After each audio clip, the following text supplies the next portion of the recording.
and I love nature. Today I'm going to show you this little guy. He is a barking tree frog, and they are the most largest native tree frogs in the U.S. And also, they have the largest tadpoles of all tree frogs.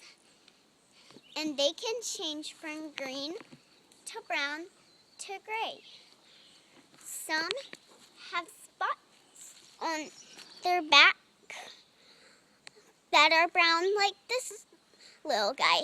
And males have yellow throats. Let's see if we can see his yellow throat. There it is.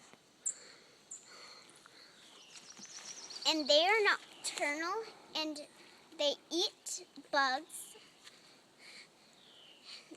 And they have large toe pads. Okay, hold on just a second. Let's get his toe pads. I see him. What are the toe pads used for? Climbing trees. Oh, and how do we tell them, how are they different than other tree frogs? How do we identify them? Well, the number one difference is that they have bumpier skin than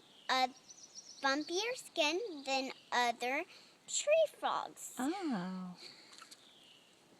And another cool fact is that their sound is like, and another cool fact is they're named after their sound. Because their sound sounds like a small dog barking. Oh. And they can make, and one male can make 8,000 calls in one night. Wow. And so get out there and explore nature, because nature rocks. Bye.